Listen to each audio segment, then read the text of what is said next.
네, 반갑습니다. 아침 일찍 이렇게 오셔서 너무 반갑고요. 제가 지금부터 50분간 말씀드릴 주제의 결론부터 먼저 말씀을 드리겠습니다. 여기 나와 있는 4차 산업혁명이나 혹은 디지털 트랜스포메이션 둘 다 아마 대한민국의 웬만한 기업들의 최고 경영자들은 2019년에 뭔가 성과를 내기 위해서 그렇게 고민을 할 수밖에 없는 가장 두 가지 중요한 화두 중에 하나라고 생각합니다. 근데 제가 드릴 말씀은 대한민국 기업들이 고민하는 4차 산업혁명 혹은 디지털 트랜스포메이션과 우리보다 훨씬 앞서가는 미국과 중국 기업들의 고민의 수준이 하늘과 땅 차이라는 것입니다.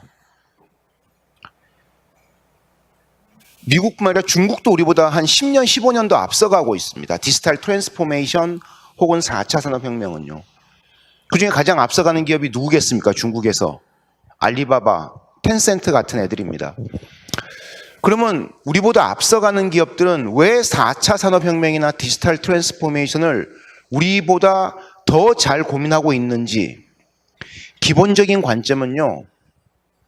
한국 기업들은 뭔가 새로운 기술을 도입하는 것 자체에만 열광을 한다는 것입니다. 근데 글로벌 기업 중에 앞서가는 기업들은 기술 자체의 도입에만 매몰되는 기업들 거의 없습니다. 오늘 앞으로 4, 50분간 그런 사례 중심으로 말씀드리겠는데요.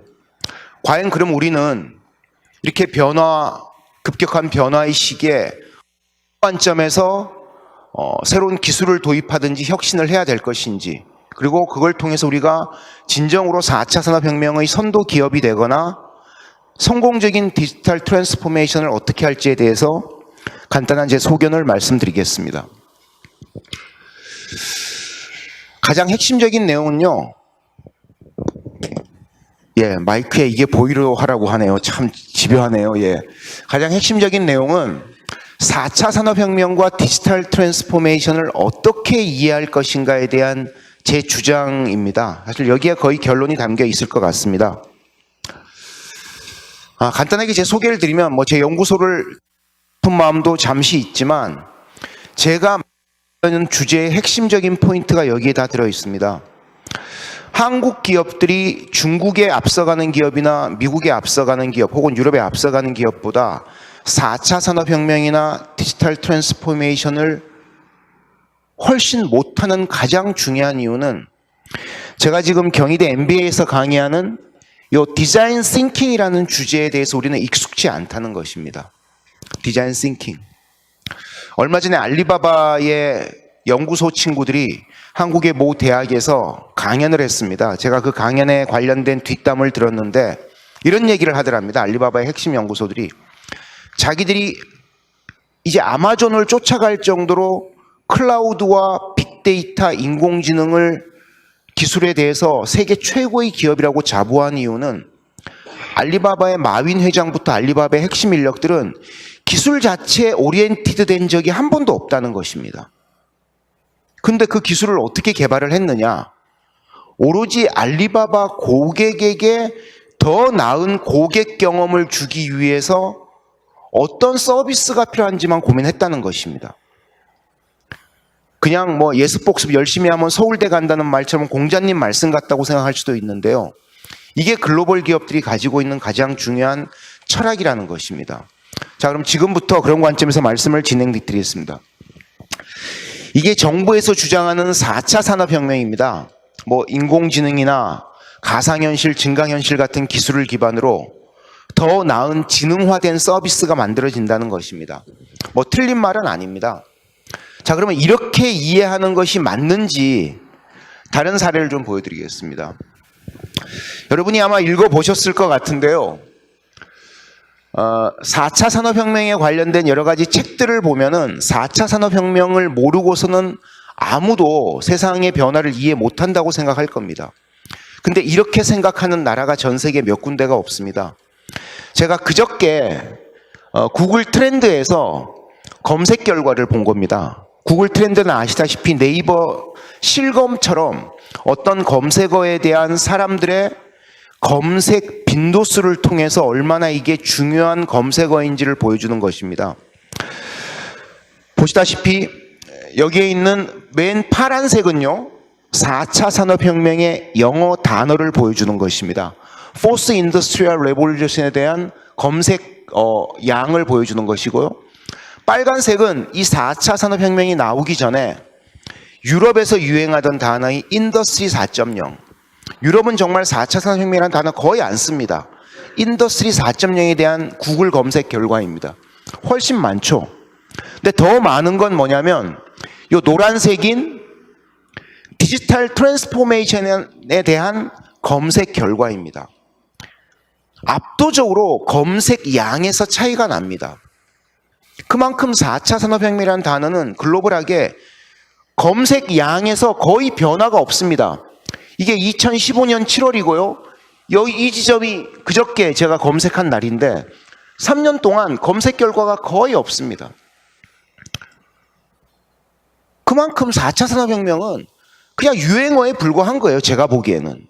구글 검색에 대한 사람들의 검색 빈도수를 기준으로 본다면, 자, 이 4차 산업혁명을 가장 많이 검색하는 나라가 어딘지를 제가 검색해 봤더니요, 1등이 남아프리카 공화국, 2등이 대한민국입니다. 3등이 파키스탄, 4등이 필리핀, 5등이 말레이시아입니다.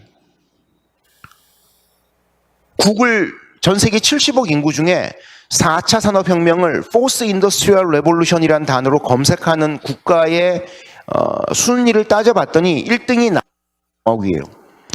더 흥미로운 거는 제가 이 검색 결과를 지난 3년간 거의 한 달에 한 번씩 보는데요. 최근에 순위가 1등이 남아프리카 공화국으로 바뀌었습니다. 그러면 지난 2년 11개월 동안 검색 결과의 압도적 1위가 어디였는지 아세요? 전 세계에서 이 단어를 가장 많이 검색하는 국가가 바로 대한민국입니다. 그러니까 다른 나라는 검색 안 하는 걸 한국만 미친 듯이 검색을 하는 거예요. 마치 4차 산업혁명에 대응을 안 하면 안 되는 것처럼. 심지어 6개월 전에는 검색 결과 1등이 대한민국, 2등이 남아프리카 공화국, 3등이 아프리카의 짐바브웨였습니다. 미국, 일본, 영국 이런 애들은 한참 뒤에 있고요. 최근에 미국에서 검색 결과가 조금 올라오기는 했습니다. 자, 그러면 4차 산업혁명에 대해서 글로벌하게 이렇게 관심이 한국이나 남아프리카 공화국을 제외하고 떨어지는 이유가 뭐냐면, 이 토마스 프리드먼이라는 뉴욕타임즈의 유명한 칼럼니스트의 조선일보 기사에 나와 있습니다. 조선일보 기자가 작년 초에 이 양반한테 물어봤습니다. 야, 너는 세계적인 칼럼니스트인데 전 세계 트렌드를 잘 쓰는 베스트셀러 작가인데 왜 너는 4차 산업혁명이라는 단어를 안 쓰냐라고 했더니 약간 농담을 섞으면 이 양반 이렇게 얘기합니다. 4차? 그게 뭐냐고. 내가 술은 4차까지 먹어봤는데 4차 산업혁명은 못 들어봤다는 얘기를 합니다. 이게 미국 사람들의 일반적인 생각입니다. 한국에 오는 미국의 IT 기업의 임원들하고 제가 대화를 몇 번 해봤는데요. 99%는 이 단어를 거의 처음 들어본다고 얘기합니다. 1%는 들어봤는데 자기는 그거 그냥 마케팅 용어라고 생각한다는 것이죠. 그 이유는 뭐냐면 우리는 2016년 월드경제포럼 이후로 지금 문재인 대통령부터 그 당시 대통령 선거에 나왔던 모든 후보들이 4차 산업혁명에 우리가 너무 뒤처졌다고 주장을 하는데 그 말은 맞는 얘기죠. 근데 4차 산업혁명에서 나오는 빅데이터 분석, 인공지능, 지능화 혹은 공유경제나 플랫폼 경제 같은 IT와 상관없는 새로운 비즈니스 행태들은 한국만 이제서야 관심이 있는 거지 전 세계 거의 모든 나라, 한국과 북한을 제외한 전 세계 모든 나라는 이미 10년, 15년 전부터 활발하게 다 추진하고 있던 영역이라는 겁니다. 그러니까 우리는 너무너무 안 하고 있다가 이제서야 깜짝 놀란 것에 불과하다는 것이죠. 그러다 보니까 우리는 뭔가 그런 인공지능 혹은 가상현실 같은 기술만 도입하면 될 것 같은 착각에 빠지고 있다는 것입니다. 그럼 도대체 이런 부분을 어떻게 접근해야 되는지에 대해서 제가 말씀을 좀 드리겠습니다. 4차 산업혁명은 기술을 기반으로 세상을 바뀐다는 상당히 인문학적이고 추상적인 내용이고요. 디지털 트랜스포메이션은 여기 오신 기업, IT 기업이시든 아니면 일반 전통 기업이시든 디지털 엔터프라이즈로 기업이 통째로 변모하는 과정을 얘기하는 것입니다. 뭐 둘 다 비슷한 얘기이지만 약간은 다른 얘기인데요. 디지털 트랜스포메이션이 오히려 우리 입장에서 좀 더 전략적으로 고민해야 될 중장기 과제라고 할 수 있죠. 근데 이 디지털 트랜스포메이션조차도 글로벌하게 평가를 보면은 제각각입니다. 위에 나온 장표는 설명은 뭐냐면 최근에 나와 있는 어떤 화이트 페이퍼에 나와 있는 결과인데요. 이런 얘기입니다. 조사를 해봤더니 5개 기업 중에 4개의 기업은 자기 기업이 디지털 트랜스포메이션 주도권을 잘 잡지 못하면 앞으로 회사의 매출과 영업이익에서 심각한 손해를 볼 수밖에 없을 것 같다는 위기를 모두 느낀다는 것입니다. 디지털 트랜스포메이션을 잘 못했을 경우에 그만큼 전 세계 어떤 기업이나 디지털 트랜스포메이션에 대한 심각성을 정확하게 잘 느끼고 있다는 것이죠. 그런데 이렇게 느끼고 있음에도 불구하고 포브스지에 나와 있는 기사를 보니까 84%의 기업은 디지털 트랜스포메이션에서 실패를 하고 있다는 것입니다. 현재 지금 이 시점에서 놓고 보면은 그만큼 디지털 트랜스포메이션이 어렵다는 것이죠. 더 웃긴 거는 몇 개월 전에 나온 포레스트 리서치의 보고서 제목인데요. 현재 디지털 트랜스포메이션, 2018년의 디지털 트랜스포메이션은 매우 심각한 단계라는 것입니다. 이유는 뭐냐면 디지털 트랜스포메이션은 회사의 비즈니스 프로세스는 물론 일하는 방식, 마인드셋까지 통째로 다 바꿔야 되는 것이거든요. 근데 여기 계신 여러분들이 하고 계신 비즈니스에서 온라인으로 바뀌고 있는 부분과 전통적인 비즈니스 규모 트랜잭션 처리 방식을 비교해 보시면 전통적인 트랜잭션 처리 방식을 온라인이나 모바일로 바꾸는 게 얼마나 힘든지 다 느끼시잖아요. 그만큼 많은 기업들이 아직은 많이 힘들어 한다는 거죠.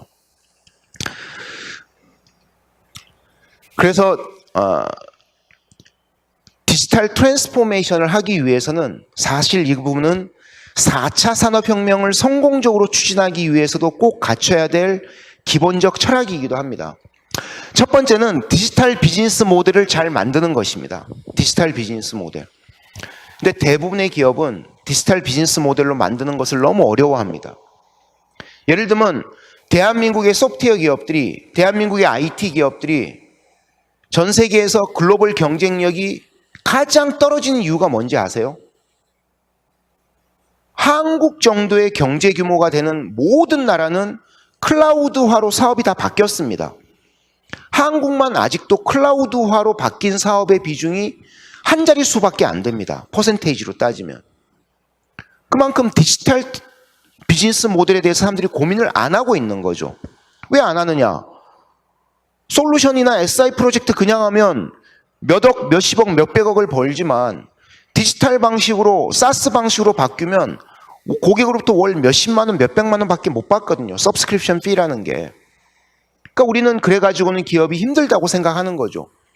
근데 전 세계 모든 기업들, 우리가 많이 쓰는 어도비나 오토데스크 같은 회사들은 다 이렇게 디지털 트랜스포메이션, 디지털 비즈니스 모델의 변화로 지금 회사들이 더 승승장구하고 있다는 것이죠. 두 번째는 디지털 오퍼레이팅 모델입니다. 이 부분이 대한민국 전통 기업들, 삼성, LG 다 포함해서 가장 못하는 영역인데요. 여러분이 아마 들어보셨을 제목 중에 린 스타트업이라는 단어가 있습니다. 이건 뭐냐면 지금의 글로벌 기업들은 새로운 모델을 출시할 때 제품을 기획한 다음에 1년, 2년 후에 출시하는 기업들은 바보라고 합니다. 무조건 6개월에서 1년 내 신제품을 출시해야 되고 출시된 신제품은 거의 매월 업데이트를 해야 된다고 합니다. 그만큼 고객의 피드백에 맞춰서 빨리빨리 대응할 수 있어야 된다는 거죠.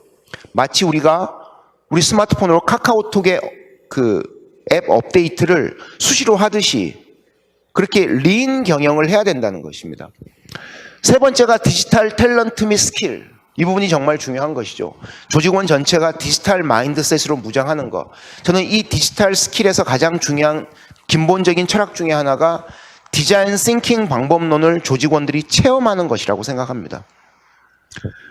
마지막으로 디지털 트랙션 매트릭스라는 건 뭐냐면 전통적인 기업이 가지고 있는 KPI, 주요 경영 지표들은 다 바뀌어야 된다는 것입니다. 디지털 시대에는.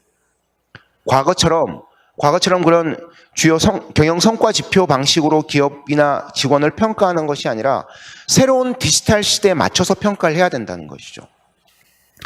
예를 들면 우리가 IT 영역에서 디지털 오퍼레이팅 모델 중에 우리 기업들이 가장 잘못하는 영역, 하지만 글로벌 기업들이 모두 올인하고 있는 영역이 뭐냐면 DevOps라는 겁니다. 우리는 아직도 개발팀과 오퍼레이팅 팀이 다 분리되어 있잖아요. 개발을 하면서 운영을 하고 이렇게 IT 영역에서도 디지털 오퍼레이팅 모델, 운영 모델은 바뀌고 있다는 것입니다. 이게 관심 있으신 분들은 디지털 엔터프라이즈라는 월드 경제 포럼 2016년 1월에 나온 화이트 페이퍼입니다. 백서 자료인데요. 읽어보시면 세상이 이렇게 변하고 디지털 기업으로 변신하는 과정이 이렇게 힘든 거구나 하는 것을 정말 뼈저리게 느낄 수 있는 너무너무 잘 쓴 화이트 페이퍼입니다. 꼭 한번 읽어보시길 권유해 드리고요. 이렇게 근본적인 디지털 혁신을 추진하는 과정에서 그러면 4차 산업혁명에 대한 우리의 이해 중에 가장 우리가 심각하게 느껴야 될 중요한 메시지 중 하나는 이 4차 산업혁명으로 책을 써서 대박을 터뜨린 클라우스 슈밥이라는 사람의 메시지 중에 이런 말이 있습니다. 지금까지는 규모가 큰 기업, 즉 큰 물고기가 작은 물고기를 잡아먹습니다. 여러분 기업이 자그마한 중소기업인데 삼성, LG하고 경쟁하기가 쉽지 않잖아요. 마치 우리 어릴 때 주변에 있던 빵집들이 지금 뚜레 무슨 파리 무슨 빵집으로 다 바뀌었듯이 규모의 경제가 지배하는 세계가 지금의 시대입니다. 근데 4차 산업혁명이라는 변화와 혁신을 잘하고 있는 미국, 유럽, 중국에는 어떤 일이 벌어지냐면요. 빠른 물고기가 느린 물고기를 잡아먹습니다. 이게 어느 정도로 비견한 예냐면요. 앞에 보이는 이 화이트보드처럼 빠른 물고기가 있습니다. 근데 얘의 경쟁자는 서울시만한 느린 물고기라고 칩시다. 서울시만한 느린 물고기라는 대기업과 이 조그만 빠른 물고기가 경쟁이 되겠습니까? 당연히 안 되죠. 근데 서울시만한 기업이 느린 물고기이고 이 조그만 화이트보드가 빠른 물고기면은 얘가 10년 내 서울시를 잡아먹습니다. 여러분 설마 그런 일이 나오는데 이런 사례가 제가 하루 종일 사례를 들어도 들 수 있을 정도로 많습니다. 글로벌하게는. 이 조그만 물고기가 서울시, 이 L타워도 아니고 서울시만한 거대한 물고기를 10년 내 잡아먹을 정도로 성장합니다. 그 빠른 물고기와 느린 물고기의 차이가 뭔지가 오늘 강의의 핵심인데 그건 다음 장표에서 말씀드리고요. 여기 보이는 게 뭐냐면 우버와 에어비앤비의 기업 가치 변화입니다. 맨 밑에 녹색이 우버인데요. 우버가 보시면 회사 설립하고 몇 년 동안 기업 가치가 거의 없습니다. 그러다 어느 날부터 불과 몇 년 만에 포드하고 GM을 따라잡습니다. 따라잡는데 5년밖에 안 걸렸습니다. 그 당시 우버는 요 화이트보드처럼 요 표지판처럼 조그만 그냥 존재감도 없는 회사였고요. 포드하고 GM은 서울시만한 기업이었습니다. 근데 무려 5년 만에 따라잡은 거죠. 에어비앤비도 마찬가지입니다. 여기 나오는 메리엇 호텔, 익스피디아, 이런 여러 가지 호텔 관련된 서비스들을 놓고 보면 에어비앤비 역시도 설립하고 몇 년 동안은 거의 기업 가치가 없습니다. 오히려 회사가 망하기 직전까지 갑니다. 근데 비즈니스 모델을 지금의 숙박 공유로 바꾸게 됩니다. 창업하고 3년 이후에. 그리고 나서부터는 불과 몇 년 사이에 메리엇 호텔을 따라잡습니다. 이거는 자본주의 역사상 지금까지 이런 일은 없었거든요. 이만큼 빠른 물고기가 된다는 것은 그만큼 세상에서 엄청난 대박을 칠 기회를 줄 수가 있다는 겁니다. 자, 그럼 그 빠른 기업이 뭐냐?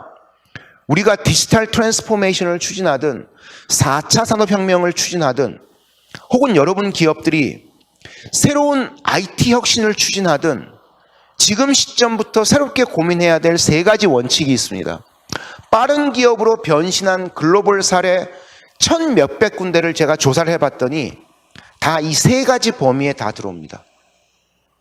3가지 범위에 당연히 교집합도 있는데요. 첫 번째는 새로운 소재 혁명을 하는 겁니다.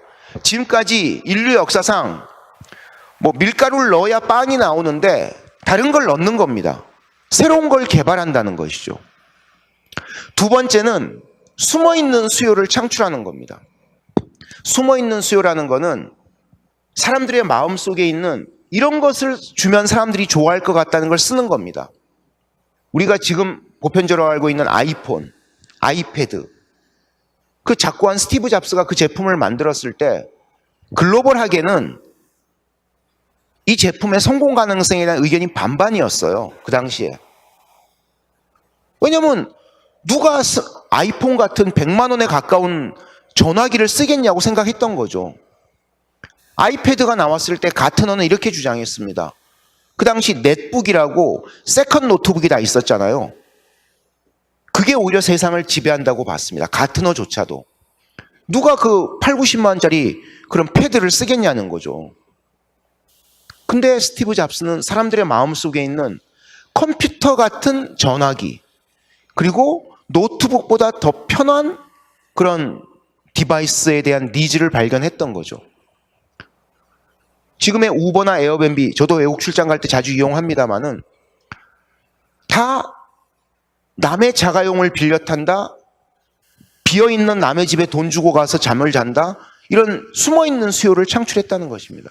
근데 이 숨어있는 수요가 스티브 잡스처럼 천재적인 사람은 우리는 도저히 쫓아갈 수가 없습니다. 근데 스티브 잡스를 제외한 전 세계 거의 모든 우버, 에어비앤비를 포함한 페이스북을 포함한 거의 모든 사례는 우리와 같은 일반인들이 누구나 생각할 수 있는 아이디어였다는 것입니다. 그걸 어떤 관점에서 접근하는지를 사례에서 말씀드릴 거고요. 세 번째, 파괴적 혁신. 이 부분은 뭐냐면 지금까지 우리가 알고 있는 모든 비즈니스 상식이 앞으로 10년 내에 다 바뀔 거라는 걸 전제하고 있는 겁니다.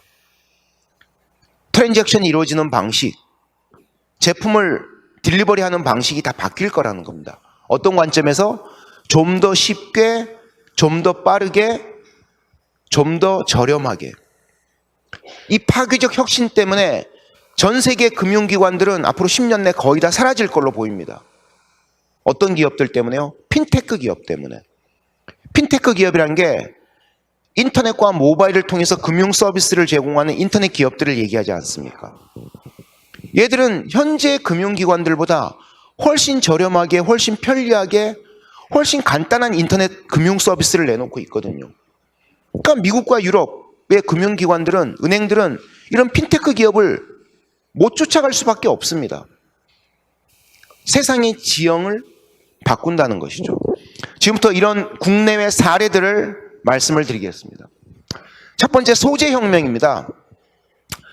이거는 사실은 여기 계신 분들 중에 아주 엄청난 고부가 가치를 실현할 정도의 엔지니어가 아니면 생각하기가 쉽지 않은 건데요. 그냥 이런 사례가 있다는 것만 알아두시면 될 것 같습니다. 여기 나오는 임파서블 푸드라는 불가능한 음식이라는 미국의 유명한 회사인데요. 얘네는 뭐냐면 햄버거용 패티를 만드는 애들입니다. 근데 이 햄버거 패티가 100% 식물성 원료로 만드는 것입니다. 우리가 채식 뷔페에 가서 콩으로 만든 소고기 먹어보면 맛이 이상하잖아요. 푸석푸석하고. 근데 얘네가 만든 식물성 원료로 만든 이 소고기 패티는, 햄버거용 패티는 거의 버거킹 와퍼나 인앤아웃 버거에서 먹는 우리 되게 맛있는 햄버거 수준의 맛을 제공합니다. 식감과 풍미가 거의 일반 소고기로 만든 패티와 거의 똑같다고 합니다. 그러니까 미국에 얘들이 이걸 만든 이유는 미국의 육식주의자들, 우리 같은 육식을 좋아하는 사람들에게 좀 더 건강한 육식의 영양소와 맛을 제공하기 위해서 이걸 만들었던 거죠. 완전 미국에서 대박을 치고 있습니다. 여성분들이 참 좋아하는 다이아몬드인데요. 미국의 아주 엄청난 부자가 아닌 웬만한 부잣집의 아주머니들은 다이아몬드 살 때 더 이상 일반 원석 다이아몬드를 안 산다고 합니다. 이 다이아몬드 파운드리가 만든 공장에서 생산 라인을 통해 만들어진 다이아몬드입니다. 화학적 성분을 결합시켜서. 이게 일반 다이아몬드 살 돈이면 이 다이아몬드 5배에서 10배 정도의 더 큰 캐럿의 다이아몬드를 살 수 있다고 합니다. 근데 다이아몬드 감정사가 이 조그만 걸로 감정을 해보면 일반 다이아몬드와 같은 똑같은 평가를 받는다고 합니다. 그러니까 세상이 바뀌는 거죠. 우리가 알고 있는 상식을 벗어나는 소재 혁명들이 급격하게 일어나는 것입니다. 자, 지금부터 본격적으로 우리가 고민해야 될 영역입니다. 제가 IT 업체가 아닌 전통기업의 CEO들 대상으로 강의를 할 때 인공지능을 어떤 관점에서 받아들여야 될지에 대해서 가장 오랜 시간 소개하는 미국의 사례입니다. 스티치픽스라는 미국의 온라인 패션 쇼핑몰입니다. 전 세계 패션 업체들은 한국의 SS 패션, LF 패션부터 전 세계 모든 패션 회사들이 가장 두려워하는 회사로 성장하고 있습니다. 근데 온라인 패션몰인데요. 여기 우리 여성 수강생분들 보시면 아시겠습니다만 온라인인데 안에 있는 홈페이지 사진은 제가 캡처한 요게 다입니다. 여기 있는 체크무늬 남방이나 벨트를 클릭하면 화면이 안 들어갑니다. 즉, 이 온라인 패션 쇼핑몰은 옷 사진이 하나도 없습니다. 그런데 거의 매 분기 90도 각도로 성장합니다. 80도 각도로. 옷 사진이 하나도 없음에도 불구하고. 어떻게 하는 거냐면요. 여성이 클릭을 하면은 이렇게 합니다. 내 나이, 내 키, 내 몸무게, 여성들의 4, 4, 5 이런 사이즈를 딱 쓰고 내가 이번에 사고 싶은 옷을 딱 씁니다. 나는 회사 출근할 때 입는 재킷을 사고 싶어. 혹은 블라우스를 사고 싶어.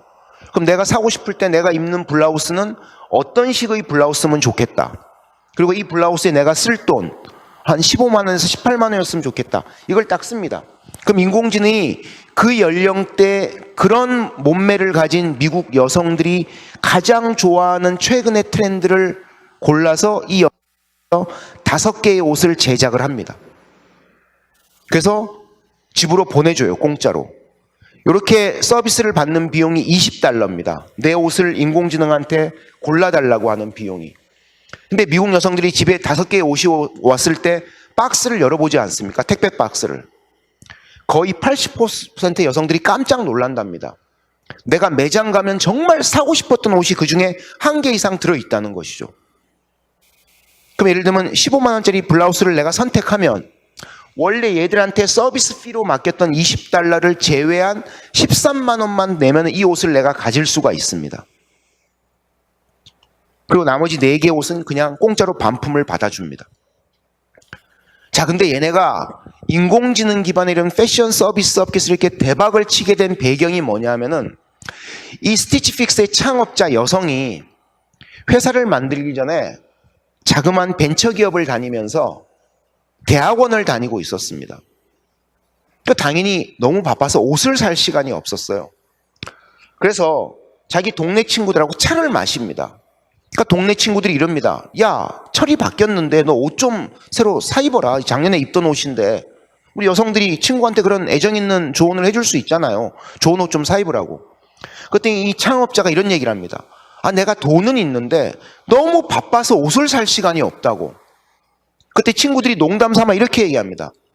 야, 너같이 바쁜 애들은 어디 이 패션 스타일리스트 같은 사람들한테 한 $20-30 수수료 주면은 옷을 좀 대신 사주는 서비스가 있으면 참 좋을 것 같다고. 그런 생각 할 수 있잖아요. 농담 삼아서. 그때 그 테이블에 있던 이 스티치픽스 창업자의 친구들이 다 이럽니다.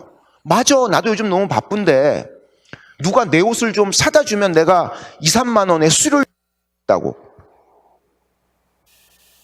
그래서 얘가 창업을 합니다. 처음에 1인 기업이었어요. 사장하고 5명의 계약직 직원은 누구냐면 패션 스타일리스트를 5명을 고용합니다.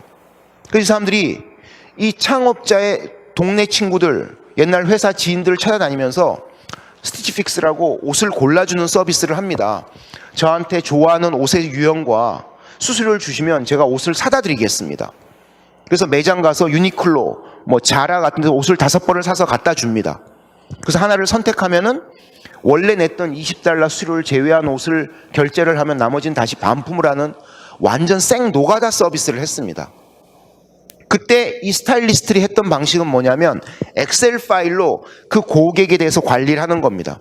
고객이 이번에는 블라우스를 샀는데 원하는 가격대는 얼마고 몸매는 어떻고, 그리고 옷을 5개를 유니클로 자라 걸 사서 줬더니 어떤 옷을 샀는데 산 이유가 뭐고 나머지 옷을 반품한 이유가 뭐다.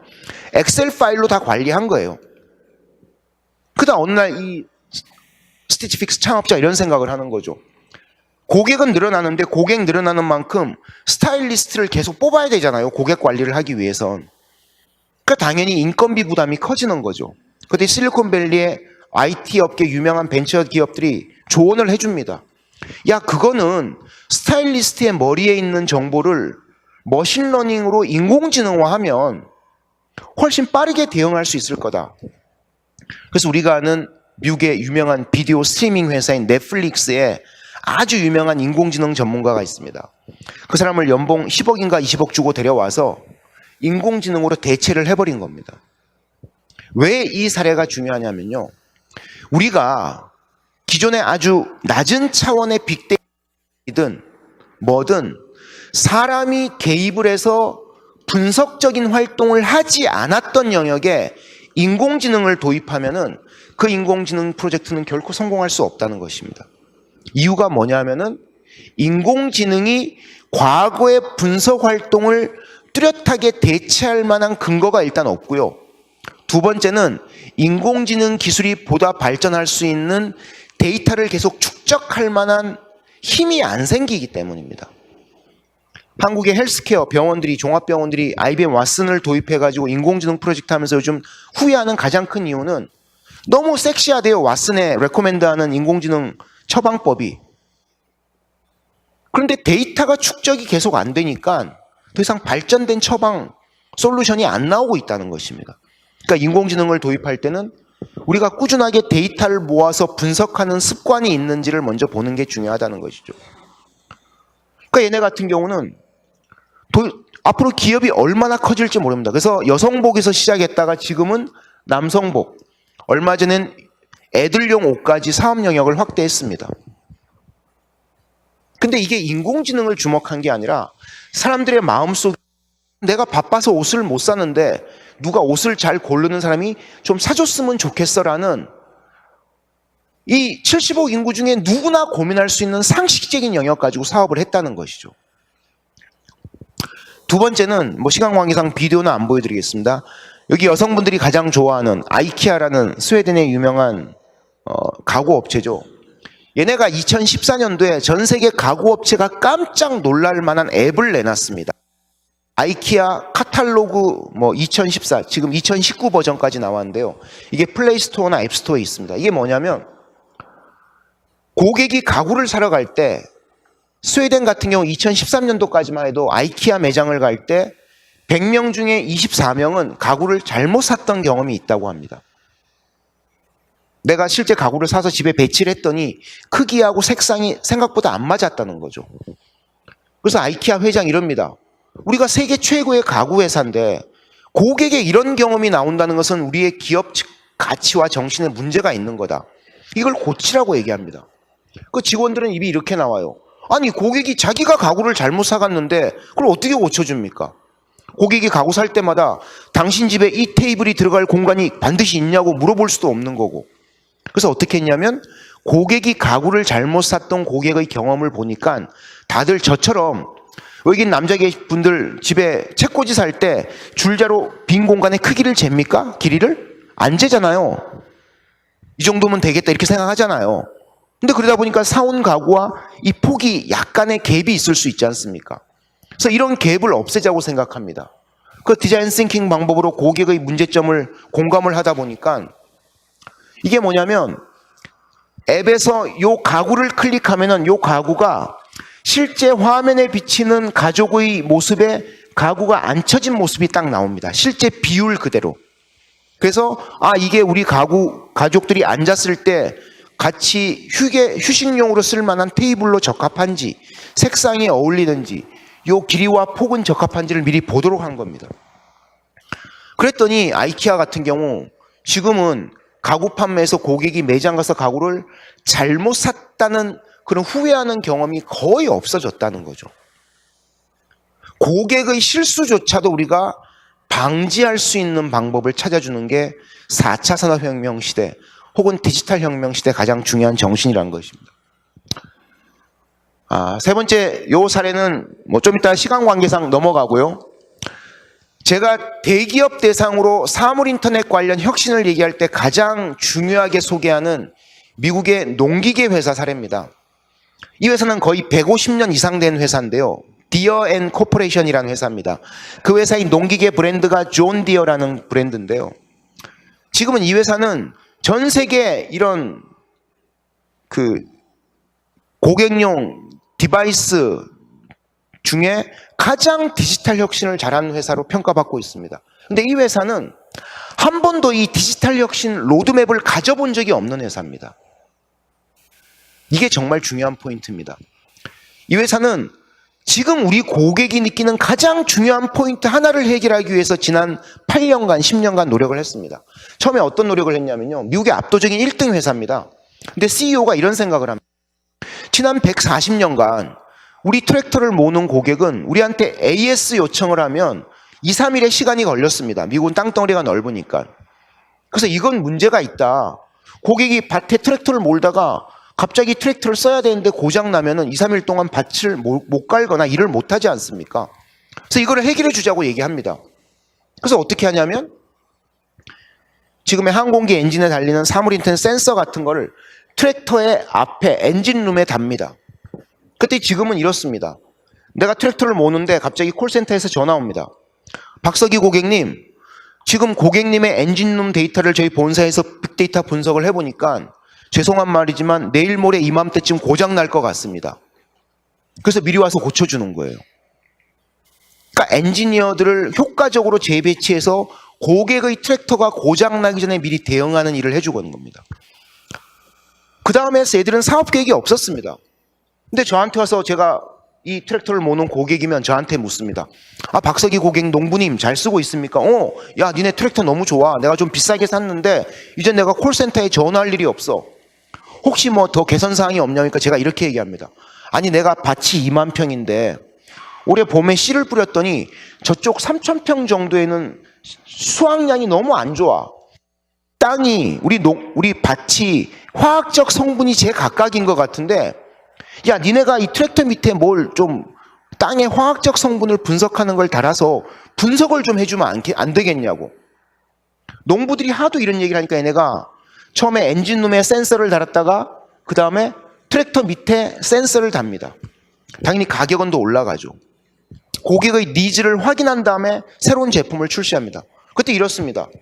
저쪽은 봄에 씨를 뿌릴 때 이쪽은 안 뿌리는 게 좋겠다는 레코멘드를 해줍니다. 땅이 너무 메말라서. 그래서 저기는 물도 안 주고 땅이 메말라도 좋은 씨를 뿌리기로 합니다. 그 고객들의 만족도가 높아지는 거죠. 또 저한테 만족도 조사를 옵니다.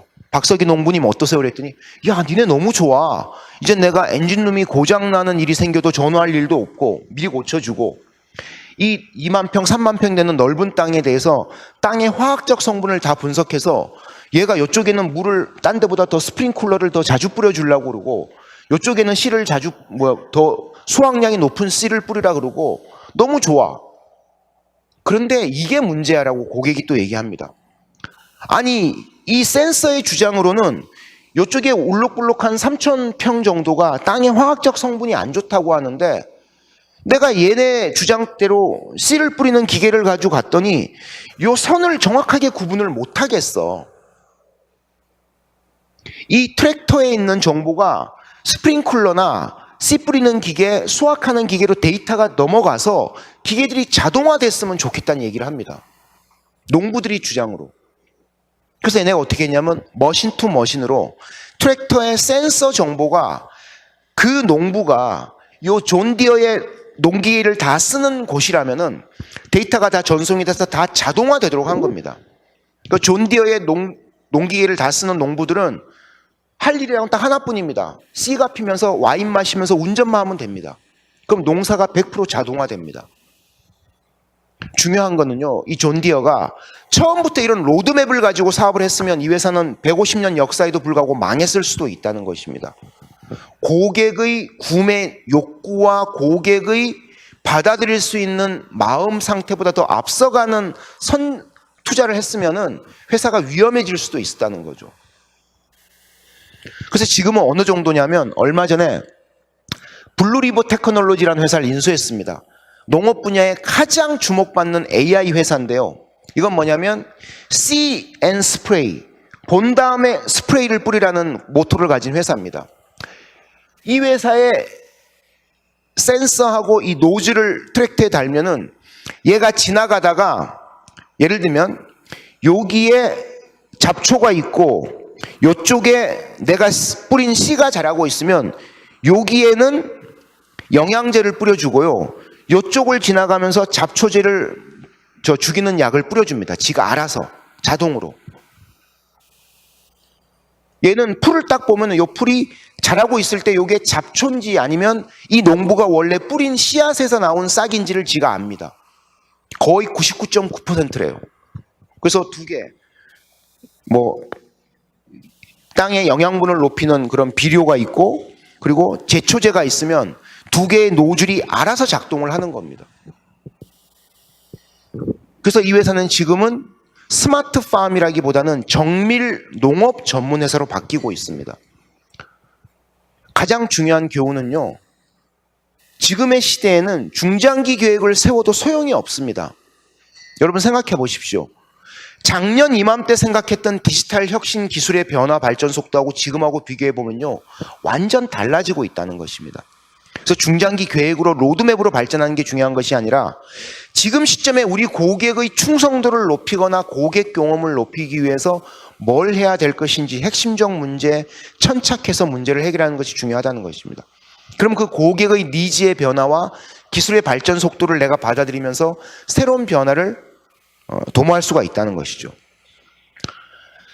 우리가 이제 파괴적 혁신 분야에서는 저는 이 카카오뱅크 앱은 꼭 써보시라고 합니다. 생각을 해보십시오. 카카오뱅크가 나왔을 때 그 당시 박근혜 정부 때 정부가 두 개 사업권을 주지 않았습니까? K뱅크와 카카오뱅크. 그죠? 자, 근데 두 개가 사업권을 받았는데 K뱅크는 1월에 출시되고 카뱅은 7월에 출시됐어요. 그럼 정부가 사업권을 줘서 약간의 출시를 했으면 시장 점유율에 큰 차이가 없는 게 상식입니다. 근데 지금은 시장 점유율의 큰 차이 정도가 아니라 카카오뱅크가 K뱅크를 고객의 예금 규모로 따지면 거의 대출 규모로 따지면 5배, 10배 정도 더 앞서갑니다. 고객의 충성도는 상상을 초월할 정도로 더 높습니다. 그 이유가 뭔지 아십니까? K뱅크는요, 출시될 때 이렇게 생각합니다. 시중은행의 모바일 앱을 다 분석을 합니다. 그래서 그들보다 더 나은 서비스를 내놓습니다. 카카오뱅크는요, 시중에 분석을 안 했습니다. 사실상 안 했습니다.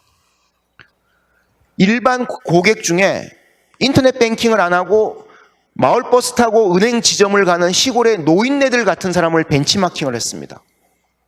근데 이 사람들의 손에는 다 아들, 딸이 사준 100만 원짜리 스마트폰이 있잖아요. 그럼 이들이 인터넷 뱅킹을 안 했는데 스마트폰으로 모바일 뱅킹을 어떻게 할 수 있을까? 전제 조건은 공인인증서와 보안카드가 없다는 전제 조건에서 출발한 겁니다. 그래서 대한민국의 모든 인터넷 뱅킹 전문가들이 상식을 깨는 보안카드와 공인인증서가 없는 서비스를 내놨습니다. 처음에 인터페이스가 얼마나 후졌는지 아세요? 제가 지하철에서 로그인해서 딱 보다 깜짝 놀랐습니다.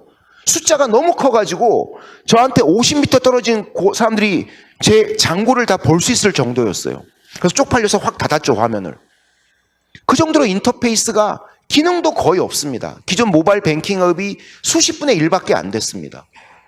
근데 대한민국 사람들이 누구나 손쉽게 쓸 수 있고 편리하게 쓸 수 있는 관점으로 이 앱을 만들었더니 대한민국의 모바일 뱅킹 앱의 판도를 바꿨죠. 그 최근에 신한은행이 행장이 하도 직원들을 쪼은 겁니다. 야, 우리가 이렇게 큰 은행인데 어떻게 카카오뱅크보다 못하냐고 해서 앱을 다 통폐합시켜서 카카오뱅크 앱 라이크한 버전을 만들었죠.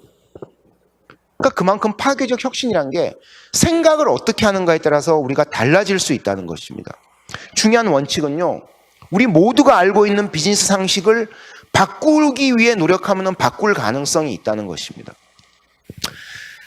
제가 대기업 물류회사 임원들한테 강의할 때 가장 많이 소개하는 사례입니다. 아마존은 이미 우리 대한민국 기업들이 상상을 초월할 정도로 아마존, 알리바바는 앞서가는 기업들입니다. 우리가 저도 아마존 직구를 가끔 하는데 아마존에 온라인 주문을 하면은 아마존의 물류센터에서 물건을 그 주문 10명, 20명의 주문량을 얘가 픽업을 합니다. 카트 끌고 가서. 그 다음에 이거를 박스 포장을 해서 트럭에 실어서 배송을 합니다. 지난 아마존이 창업 이후 이 물류센터에서 이 배송 요원이 물건을 픽업하는 시간이 3시간에서 3시간 반이 걸렸습니다. 그러니까 제프 베조스 CEO 입장에서는 배송 시간이 트럭이 출발한 다음부터는 트래픽을 조절할 수가 없으니까 물건을 픽업하는, 창고에서 픽업하는 3시간, 3시간 반을 10분 정도로 줄였으면 좋겠다는 생각을 계속 한 거예요. 이 창고에서 물건 픽업한 시간이 3시간, 3시간 반이 걸린 이유는 이게 가로 500m, 세로 400m 이렇게 엄청 넓은 창고입니다. 이 안에 배송 요원이 수천 명이 움직이고 있으니까 물건 픽업하는데 더딘 거죠. 어느 날 제프 베조스 CEO가 와서 보니까 이 배송 요원이 막 움직이고 있는 거예요. 이런 생각을 합니다. 이 배송 요원이 픽업해야 될 드럼 세탁기용 세제가 저쪽 500m 선반에 있고 휴지는 이쪽 300m 선반에 있습니다. 당연히 시간이 많이 걸리죠. 제프 베조스 CEO가 왜 움직여야 되지? 배송 요원이 모두 트럭에 창고에 서 있으면 저 선반들이 알아서 자율주행으로 배송 요원들한테 오면 되지 않냐는 생각을 합니다. 그럼 어떤 기술이 필요할까? 우리 로봇 청소기처럼 이 선반을 무게를 지탱할 수 있는 정도의 무인 로봇이 있으면 되겠구나. 그럼 얘가 서버에서 실내에 있는 배송 요원들의 그 정보를 다 받아서 자기 물건을 받아야 될 배송 요원한테 자기가 자율주행으로 라우팅해서 가면 되겠구나. 그 미국은 지금 이렇게 거의 다 바뀌었습니다. 그 3시간, 3시간 반 걸리던 물건 픽업 시간이 지금 몇 분으로 줄었냐면 15분 이하로 줄었습니다. 전 세계 모든 물류 회사의 임원들은 이 사례를 보면서 다들 깜짝 놀라는 거예요. 다들 어떤 생각하냐면 이 배송요원의 발에 퀵보드를 달아주거나 카트를 좀 더 슬림하게 하거나 해서 좀 더 빨리 움직이게 하는 것만 생각한다는 것입니다. 즉 상식을 깨는 파괴적 혁신을 한다는 것이 그만큼 중요하다는 것이죠. 시간 관계상 사례를 몇 가지밖에 못 보여드렸는데요. 우리가 고민해야 될 것은 고객의 새로운 수요를 찾는 겁니다. 그러려면 정말 고객을 밀착 관리하면서 그 고객의 속마음을 읽어볼 필요가 있다는 것이죠. 한국의 기업들은 그런 사례가 거의 없습니다. 디자인 싱킹이라는 단어를 검색을 하시면 여러 가지 책이 있는데 꼭 한번 읽어보십시오. 우리가 고객 기반의 새로운 마케팅 전략을 세우는 것이 얼마나 중요한지에 대해서 새로운 통찰력을 얻으실 수 있다는 것이고요. 이 새로운 수요를 창출하는 것이 가장 우리가 신경 써야 될 영역입니다. 새로운 레비뉴를 만들 수 있기 때문에. 두 번째는 카카오뱅크처럼 우리가 알고 있는 상식을 벗어나는 그런 비즈니스 모델과 운영 모델을 만드는 것입니다. 좀 더 쉽게, 좀 더 빠르게. 전 세계 모든 은행들이 10년 내 거의 다 망할 수밖에 없어. 저는 확신합니다. 핀테크 기업 때문에. 근데 이 핀테크 기업들은 이런 생각을 합니다. 은행이 지난 100년, 200년 동안 제공해왔던 서비스, 예대 마진과 각종 수수료. 걔네 수수료가 100원을 받으면 혹시 저걸 1원에 제공할 수 있지 않을까를 생각해 보는 겁니다. 그러니까 정말 그런 운영 모델이 만들어지고 있는 것이죠. 그러니까 은행들이 버틸 수가 있겠습니까? 문제는 어떤 기술을 도입하는 것이 중요한 것이 아니라 현재 우리가 제공하고 있는 서비스 혹은 우리 업계에서 제공하고 있는 서비스를 극복할 수 있는 방안을 고객 관점에서 먼저 생각하는 것입니다. 그러다 보면 오늘 제 강의 이후에 GIT, 우리 굿모닝 IT의 세션들 쭉 보니까 디지털 혁신에 필요한 솔루션들 거의 다 있더라고요. 그냥 이런 솔루션 그냥 사면 되는 거예요, 제가 보기엔. 기술은 우리 주변에 널려 있다는 것입니다. 문제는 이 기술을 먼저 고민하는 것이 아니라 과연 우리가 지향하는 비즈니스 혁신, 혹은 고객 기반의 혁신, 혹은 세우는 디지털 트랜스포메이션 전략이 무엇인지를 분명하게 바라보는 것이 중요하다는 것이죠. 그래서 제 결론은 혁신의 목적에 먼저 주목하라는 것입니다. 기술이 매력적이라고 절대 생각하지 말라는 것입니다. 기술이 매력적이라고 이거를 무조건 도입하면은 애플의 쉬리 대비 삼성의 빅스비 같은 꼴밖에 안 난다는 것입니다. 제가 보기에. 제가 뭐 삼성전자 욕한 건 아닙니다. 그냥 비교한 겁니다. 그죠? 무슨 말씀인지 알겠죠? 우리가 그 기술을 가지고 있다고 속된 말로 가오 잡는 것밖에 안 된다는 것입니다. 문제는 도대체 이걸 왜 쓰려고 하고 고객 관점에서 어떤 베니핏을 줄 수 있는지에 대한 고민을 철저하게 하시면 4차 산업혁명 시대에 의미 있는 변화가 가능하다는 것이고요. 이를 통해서 우리가 아까 앞서 장표에서 보여드린 디지털 엔터프라이즈로 진화할 수 있는 4가지 모델들이 본격적으로 구현하는 것도 가능하다는 것입니다. 여러분의 디지털 혁명의 큰 여행길에서 큰 성과가 나길 기원드리면서 강연을 마치도록 하겠습니다. 감사합니다.